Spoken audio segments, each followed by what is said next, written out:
जय श्री राम दोस्तों, मैं हूं उत्कर्ष, आपका स्वागत करता हूं आपके यूट्यूब चैनल में। आशा करता हूं आप सभी अच्छे होंगे और इन्वेस्टिंग कर रहे होंगे। आज की इस वीडियो में हम बात करेंगे एक ऐसी कंपनी के बारे में जिसमें अगर आप स्टॉक मार्केट में इन्वेस्ट करते हैं तो इस कंपनी के विषय में जरूर जानते होंगे, क्योंकि बिना इस कंपनी के आप स्टॉक मार्केट में ट्रेडिंग या फिर इन्वेस्टिंग कर ही नहीं सकते। आज उसी कंपनी से रिलेटेड बात करने वाले हैं, तो वीडियो को शुरू करते हैं बिना देरी के। वीडियो को लास्ट तक बने रहिए, बहुत कुछ आपको सीखने को मिलने वाला है और कंपनी से रिलेटेड आपको काफ़ी जानकारी मिलने वाली है। क्या पता कंपनी ये अच्छी है और आप इसमें अगर इन्वेस्ट करते हैं तो अच्छा रिटर्न भी आपको प्रोवाइड कर सकती है। तो वीडियो को पूरा देखें, देर ना करते हुए शुरू करते हैं वीडियो।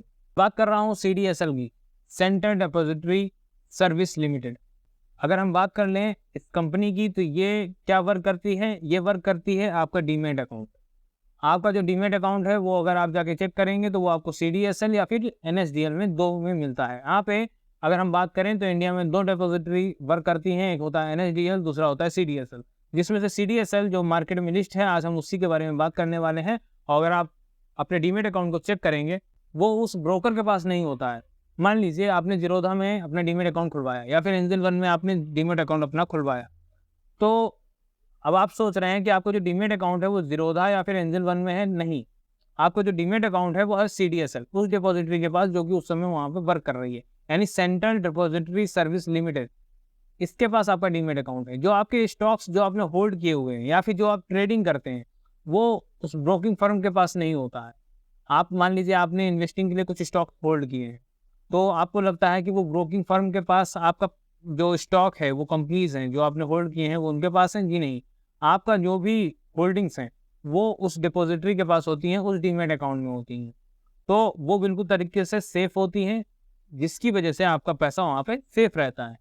तो इसीलिए अगर आज हम बात करने वाले हैं सेंट्रल डिपॉजिटरी सर्विस लिमिटेड की, कि जब हमारे पास इतने ज़्यादा डीमेट अकाउंट हैं और आधे से ज़्यादा डीमेट अकाउंट CDSL में है, तो ये कंपनी भी काफ़ी अच्छा वर्क कर रही होगी। तो उसी के बारे में हम समझेंगे। बात कर लें इसके अगर हम मार्केट पोजीशन की, तो इसके पास डीमेट अकाउंट की जो नंबर है, तो फाइनेंशियल ईयर 2016 में 1,08,00,000 के आसपास था। वहीं पे अगर बात करें ये फाइनेंशियल ईयर 2024 में के तीसरी तिमाही में 10,05,00,000 के आसपास का इसका नंबर हो जाता है। बात कर लें CDSL के पास 580 से ज़्यादा रजिस्टर्ड DP 28 स्टेट्स में और 8 यूनियन टेरिटरीज में उपलब्ध है, जो कि एक अच्छी बात हो जाती है।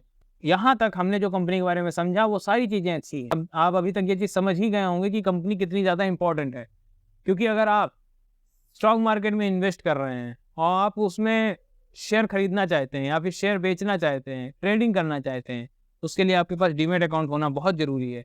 और डीमेट अकाउंट हमारा, जैसा मैंने आपको बताया, कहाँ होता है? CDSL या फिर NSDL। और अगर अभी तक आपने डीमेट अकाउंट नहीं खोला है, तो डिस्क्रिप्शन में दिए हुए लिंक से तुरंत जाके डीमेट अकाउंट खोलिए और इन्वेस्टिंग को स्टार्ट करिए।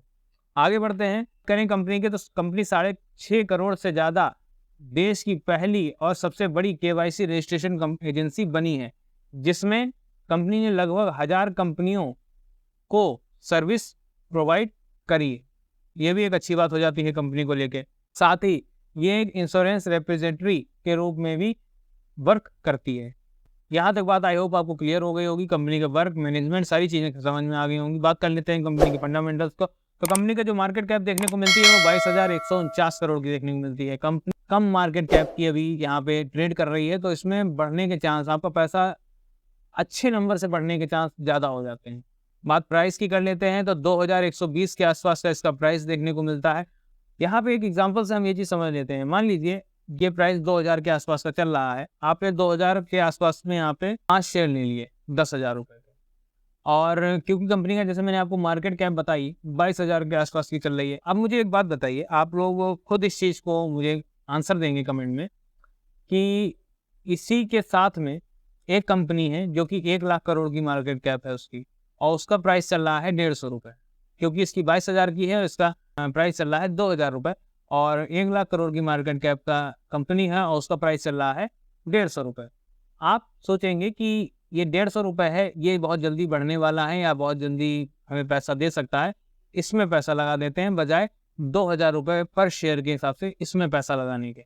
फंडामेंटल्स को देखने के बाद ही ये चीज़ें मैं आपके साथ डिस्कस कर रहा हूँ। ये नहीं है कि आपको सिर्फ प्राइस देखना है, फंडामेंटल्स को देखना है, उसके बाद ही काम करना है। आपने 150 रुपये वाली कंपनी में लगा दिया जिसकी मार्केट कैप थी 1,00,000 करोड़। अब मुझे एक बात बताइए कि आपके पैसे को डबल होने के लिए मार्केट कैप को भी तो डबल होना पड़ेगा।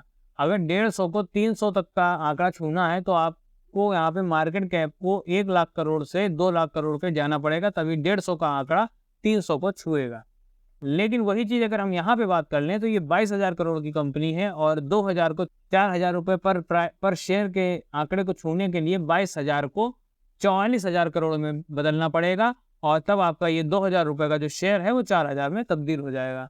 तो अब मुझे एक बात बताइए, आपके लिए ये क्वेश्चन है कि कौन जल्दी डबल कर सकता है आपका पैसा, आप मुझे बताएंगे।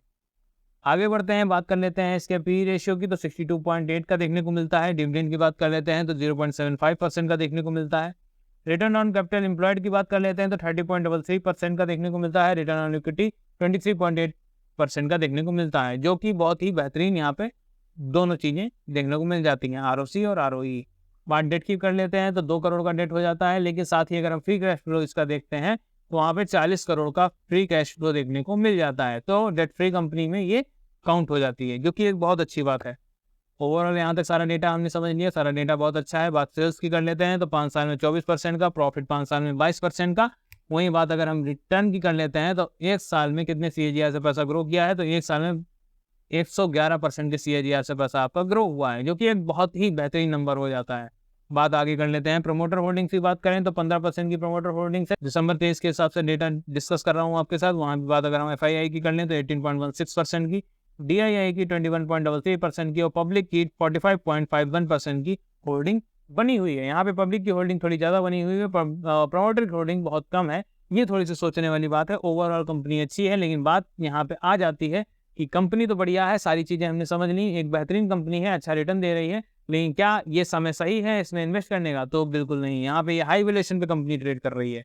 आपको इसमें इन्वेस्ट करना है तो थोड़ा सा वेट करना पड़ेगा, सही ब्रेकआउट का समय देखना पड़ेगा और उसके बाद ही इसमें इन्वेस्ट किया जा सकता है। अभी इस कंपनी को अपने रडार पर रखिए, कंपनी को बार बार एनालाइज कीजिए, कंपनी के ग्राफ को देखिए, जैसे इसमें ब्रेकआउट मिलता है इन्वेस्ट करिए। नो डाउट बेहतरीन कंपनी है, लॉन्ग टर्म में आपको अच्छा रिटर्न ये कमा के देगी, लेकिन अभी कोई भी नई पोजीशन इसमें नहीं बनानी है।